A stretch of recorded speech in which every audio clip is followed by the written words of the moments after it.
Hello everyone, welcome to Telephysio. Welcome to day 5 of hypothyroidism awareness. We are considering the role of physiotherapy and this is part 2. In part 1 we have seen some simpler exercises to maintain the heart and lung functions. Now let us see the role of physiotherapy in maintaining the joint function and muscle strength.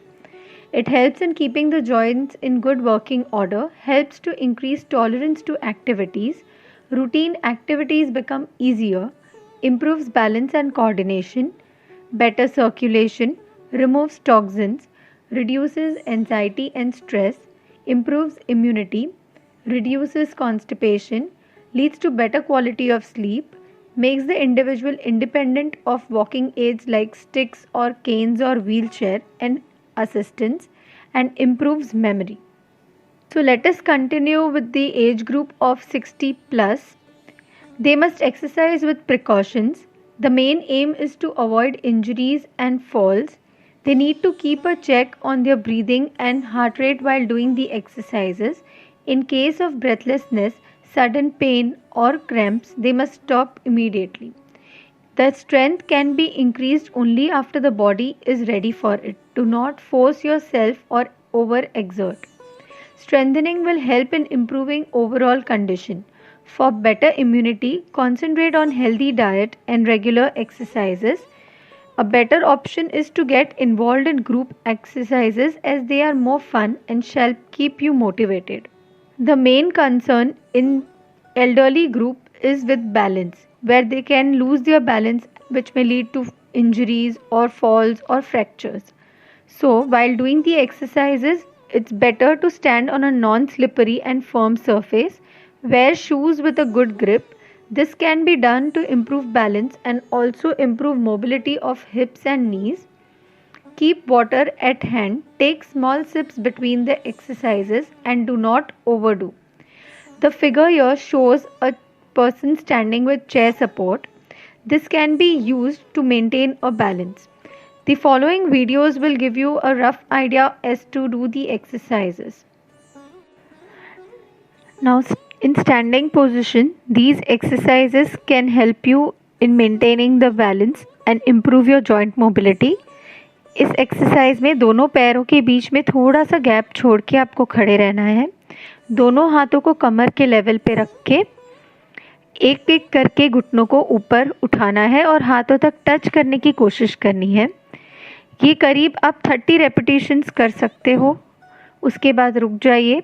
Same spot पे same जगह पे ये exercise आपको करनी है. कहीं आपका balance अगर चुक रहा है, कहीं आपको लग रहा है कि आप गिर जाएंगे या कुछ, तो रुक जाइए और फिर से अपना बैलेंस संभाल के दोनों पैरों के बीच में जगह रख के वापस शुरू कीजिए. इस एक्सरसाइज में आपको सपोर्ट लेके करना है. विंडो ग्रिल, डोर हैंडल या फिर वॉल सपोर्ट लेके या फिर किचन के प्लेटफॉर्म का सपोर्ट लेके आप खड़े रह जाइए. दोनों पैर के बीच में थोड़ी जगह छोड़िए. अगर आप लेफ़्ट साइड के लिए कर रहे हैं तो लेफ़्ट साइड का पैर बाहर की तरफ आने दीजिए. हाथ को कमर पे रख के पैर को बाहर की तरफ उठाना है जितना आप ले सकते हैं, बिना अपनी कमर को झुकाए या फिर अपना बैलेंस मिस करते हुए. वैसे ही आपको दूसरी तरफ के लिए करना है. दोनों साइड पे 10-10 रेपिटेशंस कीजिए शुरू में और बाद में आप इंक्रीज़ करके उसे 15 से 20 बार भी कर सकते हैं पूरे दिन में.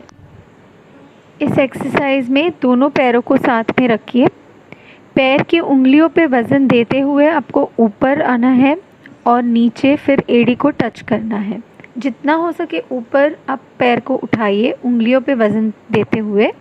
चाहिए तो आप सपोर्ट लेके भी ये कर सकते हैं. एट ए टाइम एटलीस्ट 15 से 20 रेपिटेशंस का टारगेट रखिए. इससे आपके काफ मसल्स और हिप के मसल्स की स्ट्रेंथ बढ़ेगी. जो क्रैम्प्स आते हैं, मसल पेन होता है पैरों के मसल्स में, आपको खिंचाव महसूस होता है, इससे कम होने लगेगा. इस एक्सरसाइज के लिए आप छोटा सा स्टूल या फिर नॉर्मल स्टैंड या स्टेप पे भी कर सकते हो. इसमें दोनों पैरों को साथ में रखना है और टर्न बाय टर्न पैर को ऊपर स्टेप पे रख के नीचे लाना है जैसे इस वीडियो में दिखाया है. Sedentary lifestyle has lot of complications and one worst thing about it is a poor posture. In hypothyroidism, breathlessness is also one of the symptoms, and along with a poor posture, this increases the breathlessness.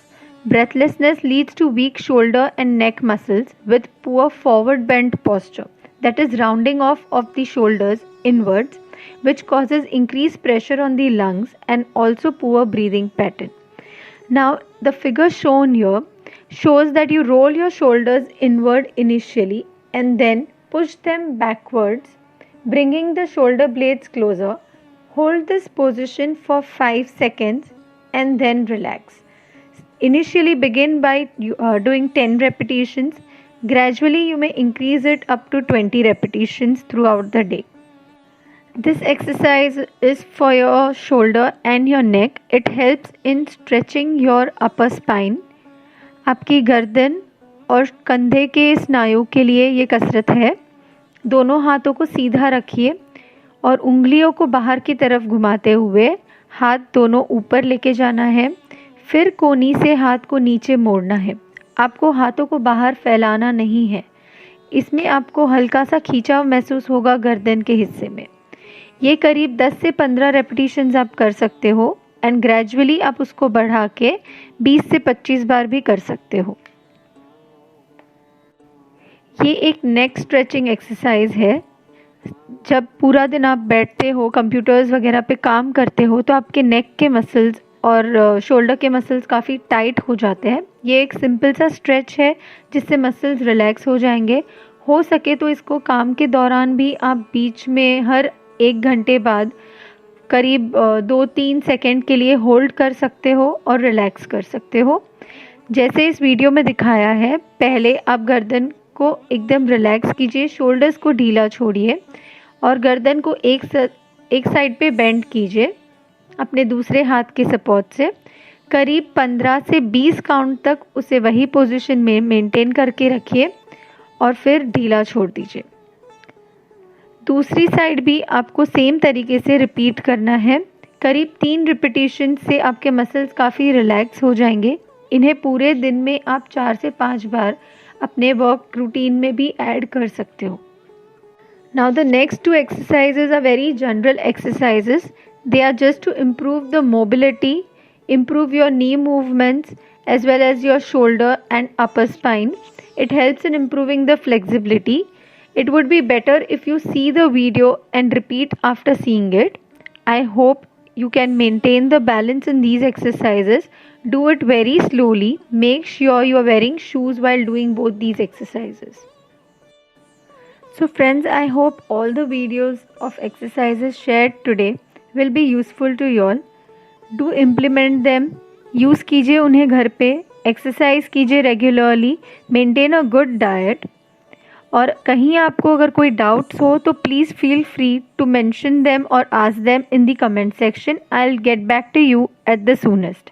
अब part 3 कल आएगा जिसमें हम general exercises देखेंगे for pre and post pregnancy and also for arthritis. I hope ये सब चीज़ें आपके उपयोग में आ रही है. आप इसका सही तरह से गाइडेंस लेके अपने लाइफ में इंक्लूजन कर रहे हैं. Thank you.